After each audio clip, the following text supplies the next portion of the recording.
Selamat datang di channel Tirta Musitama bersama saya Tirta Musitama. Dan tentunya saya mengucapkan terima kasih kepada teman-teman yang selalu melihat video ini, menyaksikan channel ini, informasi di sekitar riset, publikasi, dan juga khususnya untuk teman-teman semua yang sedang mengerjakan skripsi, tesis maupun disertasi. Kali ini saya akan membahas tentang pendahuluan.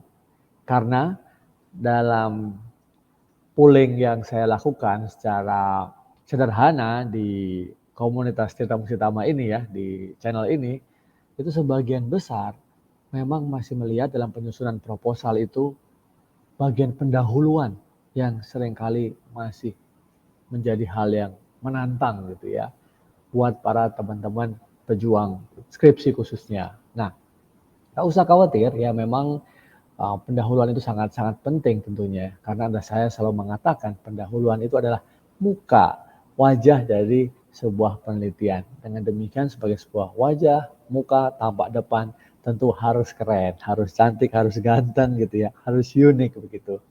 Nah, langsung saja saya ucapkan terima kasih ya yang sudah subscribe tentunya, yang belum silahkan pertimbangkan untuk subscribe. Oke, nah saya akan menyampaikan kali ini tentang 3 aspek utama di dalam pendahuluan itu apa saja.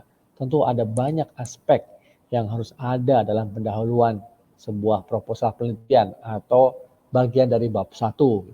Tentu yang pertama langsung saja adalah latar belakang. Nah, di bagian ini, di bagian latar belakang ini adalah memuat informasi mengapa riset ini penting. Jadi harus bisa menyampaikan pada dasarnya adalah alasan mengapa topik penelitian ini penting, kenapa topik penelitian ini dipilih, apa alasan-alasannya. Nah, tentu alasan-alasan itu juga mengkombinasikan antara alasan-alasan akademik dan juga alasan-alasan yang praktikal. Karena bagaimanapun juga riset yang bagus itu adalah riset yang relevan, yang bisa dimanfaatkan oleh masyarakat, oleh industri, oleh perusahaan, organisasi. Tentu juga ada penelitian yang memang untuk pengembangan hal-hal yang basic ya, basic science gitu ya, hal-hal konseptual, teoritik ada juga, jadi nggak ada masalah. Tapi akan lebih baik tentunya apa yang kita kerjakan dalam sebuah penelitian itu memberikan dampak ya kan kepada ya pengguna atau kepada masyarakat sekitar kita. Nah, kemudian apa yang harus ada dalam latar belakang itu ya selain tadi alasan. Pada dasarnya kan alasannya.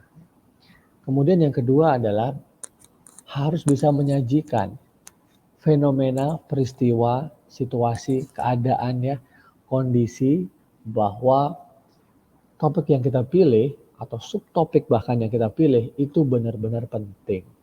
Bisa lihat misalnya permasalahan-permasalahan yang ada di dunia nyata, permasalahan di dunia industri, permasalahan di sebuah unit, organisasi, dalam perusahaan, kementerian, pemerintah, nasional maupun daerah.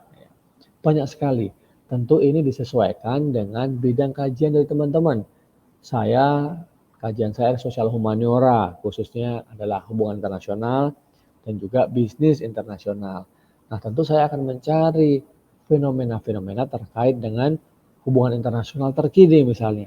Kali ini saat video ini dibuat, misalnya kita sedang menjadi ketua G20 ya, Group 20. Nah, selama 1 tahun ini, apa yang kemudian bisa Indonesia lakukan dengan tagline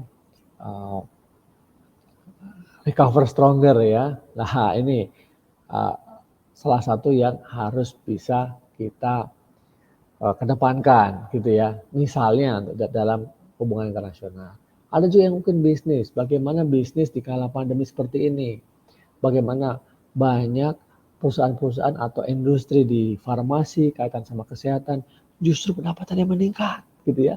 Sedangkan yang lain mungkin banyak pendapatan yang menurun.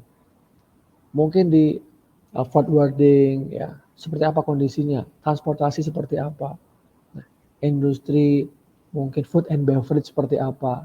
Nah, ini ada contoh ya yang bisa dicari oleh teman-teman. Untuk yang eksakta, bisa saja banyak sekali ilmu-ilmu bidang-bidang terkait dengan eksakta, engineering, computer science, apalagi sekarang ini sangat menemukan momentumnya ya. Nah ini contoh. Apa kemudian ada hal dalam dunia nyata yang menjadi masalah ya, atau fenomena yang menarik, kemudian dilihat dengan literatur yang ada, perkembangan terkini di literatur tentang topik itu atau subtopik itu apa. Kita lihat gapnya, kesenjangannya apa, ada atau tidak. Kemudian mungkin kita bisa cari alasan-alasannya dan lain sebagainya. Nah itu tadi, di bagian latar belakang tadi ya, kalau berhasil ya mencarikan alasan, kemudian bisa menemukan fenomena, ada kesenjangan, di situ leading kepada hal yang kedua, yaitu permasalahan penelitian. Apa kemudian permasalahan penelitian? Ketika ada gap, ada kesenjangan, ya, ada masalah, di situ bisa menjadi rumusan permasalahan penelitian. Saya sering mengatakan rumusan masalah penelitian biasanya pada disebut dalam bentuk yang statement ya, dalam bentuk kalimat berita gitu. Nah, bisa juga mengkontraskan antara literatur dan juga dunia nyata gitu. Atau juga bisa melihat dari sisi kenyataan ya, problem based ya, ada di industri tadi, apa sih masalahnya. Nah, misalnya di situ perumusannya bisa dikatakan dari situ. Atau ada aspek-aspek lain dalam subtopik tadi yang setelah dilihat dari fenomena itu ada elemen-elemen yang memang uh, penting untuk diangkat. Nah, yang kita menjadi concernnya itu, ya.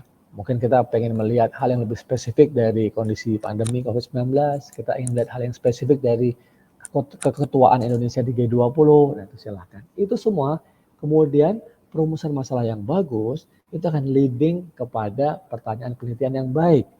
Kalau Anda semua berhasil merumuskan permasalahan penelitian yang baik, sudah jelas gapnya, jelas bahwa ini permasalahan penelitian, gitu ya. Seringkali saya menjumpai banyak proposal merumuskan permasalahan penelitian aja susah gitu. Permasalahannya apa? Apa ya Prof? Saya nggak tahu gitu. Nah, gimana? Ya, kalau permasalahan penelitian yang nggak tahu, sudah pasti dijamin Anda sulit atau bahkan nggak bisa merumuskan pertanyaan penelitian yang tepat. Nah, itu ya. Jadi kalau rumusnya, kalau pertanyaan penelitiannya bisa dirumuskan dengan baik, biasanya Anda sudah tahu juga permasalahan penelitiannya itu juga sudah bagus gitu. Nah, kemudian apa hal yang berikutnya? Sebelum saya lanjutkan pada hal yang ketiga, hal yang tidak kalah penting ya, walaupun ini kadang-kadang terlihat sederhana, taken for granted gitu ya, tetapi seringkali dilupakan. Nah, silakan kalau Anda melihat bahwa video ini bermanfaat, silahkan di like ya, diberikan komentar. Ada video saya yang lain terkait dengan persoalan perumusan permasalahan, persoalan membuat fenomena penelitian, mencari fenomena penelitian, dan bahkan bagaimana merumuskan pertanyaan penelitian. Silahkan Anda cari ya, link di video ini atau di channel ini. Silahkan hanya Anda ketik saja di channel ini, Anda ingin mencari apa? Permasalahan penelitian, cara menuliskan permasalahan penelitian, cara menyusun bab satu yang baik.